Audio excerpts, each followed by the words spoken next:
Hi guys, welcome back to my channel. Today's video, as you can tell by the title and the thumbnail picture, I do have some sad news, and I have been dreading doing this, but I've also been wanting to do this because I didn't want to make a video without ever mentioning this. I knew I was going to mention him at some point, or I was going to just want to talk about it at some point, but my little chihuahua Wally has went to heaven. He passed away on Halloween, and it's only been a few days, but I'm doing better. I have realized that it was the best thing for him, for his health, and obviously I was not ready. I was never going to be ready, but looking back at pictures, you know, it was time. So sorry if you can hear my cat in the background. I do still have my cat. If you guys didn't know, I do have a cat. She's still fine. She's still crazy. But I wanted to tell you the story of Wally, and at the end of this video, I'm going to add some clips of us because I don't know, some of you guys may not have ever got to see him or something, but I know I wanted to add some clips of him at the end. Yeah, it's only been a few days. I'm not fine, but I am doing better because, like I said, I have realized that he was very sick. So I'm just going to tell you guys what happened and just tell you guys our little story. Wally was a Chihuahua, if you guys didn't know. He was about 16 years old. Yes, he was 16, and he has been in my life for 16 years. You know, he was my family dog at my dad's house. We got him when he was about 6 months old, I believe. I don't really remember, you know, it's been 16 years, but you know, normal life. He was a great dog. He was so much fun. And fast forward to 2017, my dad became a foster parent. Him and my stepmom became foster parents. They became a foster parent to a baby that was about 6 months old. You know, he was crawling around and stuff. And Wally was already old. He was about 14, I guess. Yeah, 14. And, you know, a little baby crawling around, playing with him and stuff. He was old enough that he didn't really play anymore. He was just kind of doing his own thing. So when the baby would put his fingers in his face and stuff, Wally did not like that. Sisters were there.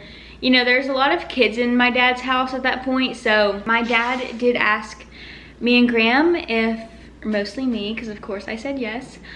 He did ask me if Wally could live with me, because, you know, I was just able to give him a lot more attention, really just be one-on-one with him, and that was probably the best decision I've ever made. Wally moved in with me and Graham in 2017, and that was the first year that we actually moved ourselves to Charleston to for the military and stuff. So Wally pretty much moved with us, and we're living in Charleston for about 2 years, and yeah, he got to meet so many military friends of ours, and I'm forever grateful for them that they got to meet Wally, because all those military friends now are kind of spread out. Some are in Virginia, some are in California, some are in Connecticut, Washington, you know, they're kind of all over, and they got to meet my little Chihuahua. And I'm forever grateful for them. They loved Wally. They spoiled him too. They fed him and food. You know, they fed him food. They loved Wally. They thought he was so funny, so goofy. Now, 2019, we moved to Georgia in April. No, from April to about September, everything was good. Wally lived with us. He traveled with us. Wally got to become a traveling little dog. He traveled from Charleston to the upstate South Carolina. He traveled back and forth, going home. Now he traveled to Georgia. He became my little shotgun rider, and he became my little traveling buddy very quickly. April to September, everything was all good.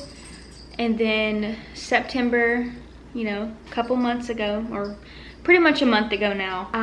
Like the day before our cruise. If you guys didn't see that video, we did go on a cruise at the end of September. And I never mentioned this because at that time, I didn't really think anything of it. The day before our cruise, literally the day before our cruise, I noticed that Wally's back paw was swollen and it was fluid. So I mentioned it. I was like, oh my gosh, we're literally leaving for our cruise tomorrow and his paw is swollen. Like, what the heck? And Graham just kind of was like, maybe it's just the way he was sitting or something. And I was kind of like, probably not, but I was like, maybe. You know, we're leaving for our cruise. We'll just let the pet sitter know to kind of keep an eye on it and everything. So we came back, you know, the swelling kind of was on and off. And then it went to his other back leg.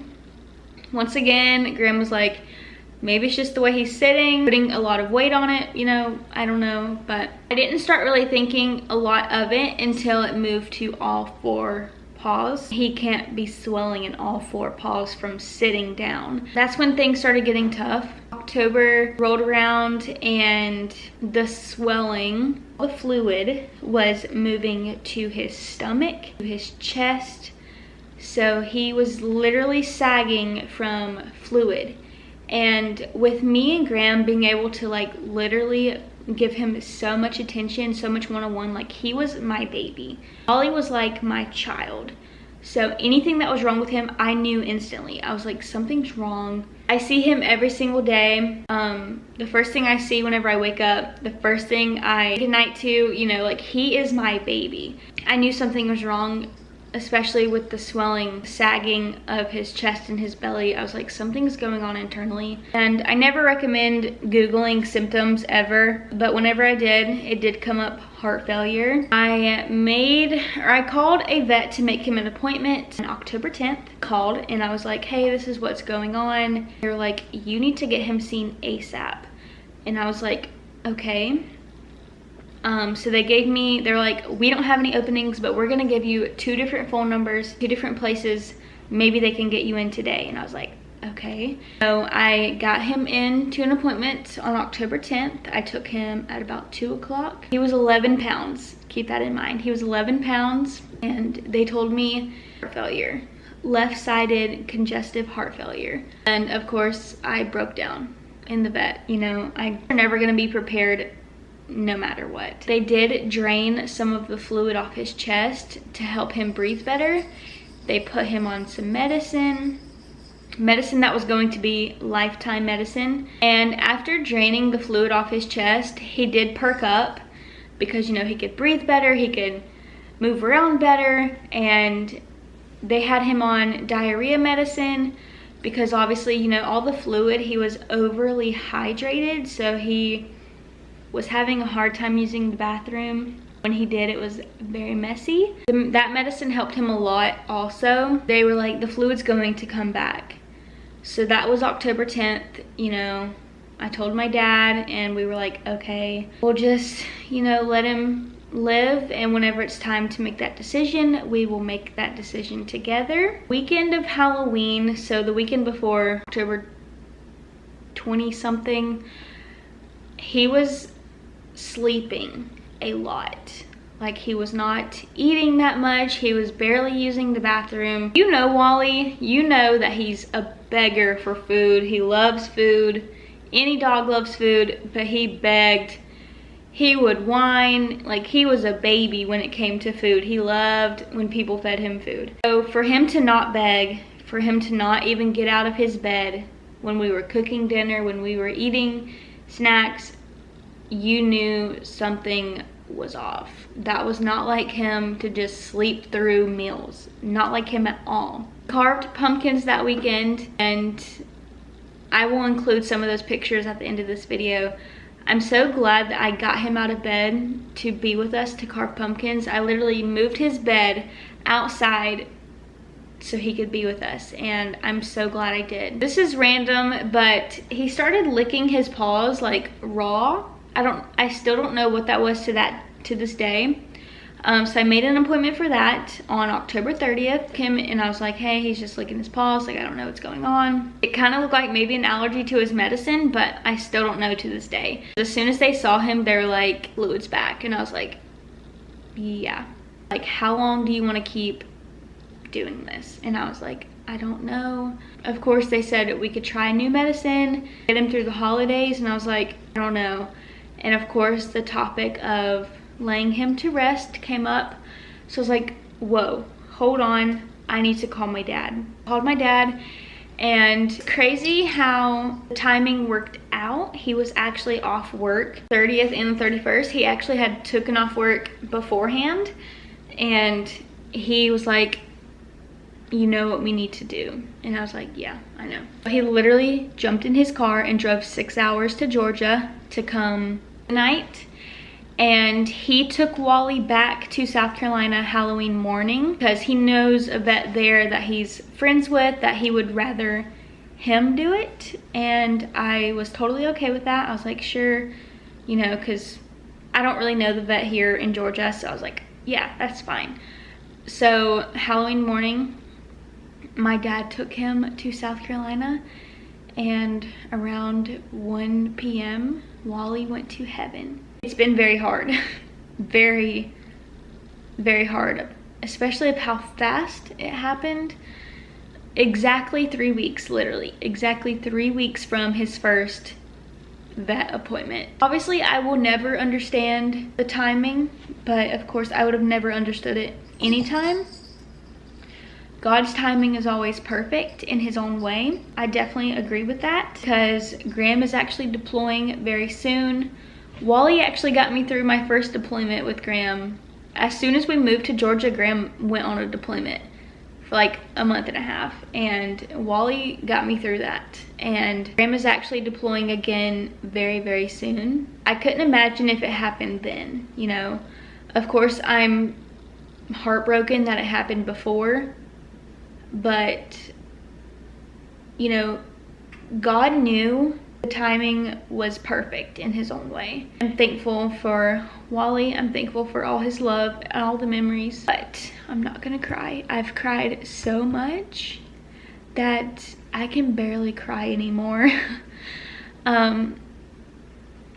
Wally is a brand new dog.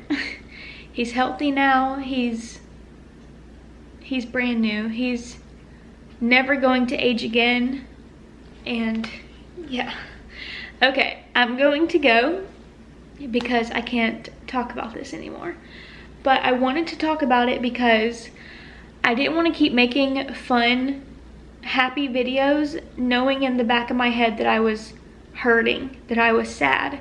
And I just wanted to share with you guys because when you make these little YouTube videos, you're sharing your life, and Wally was my life. He was my whole world. Okay. Bye guys, I will see you guys in my next video.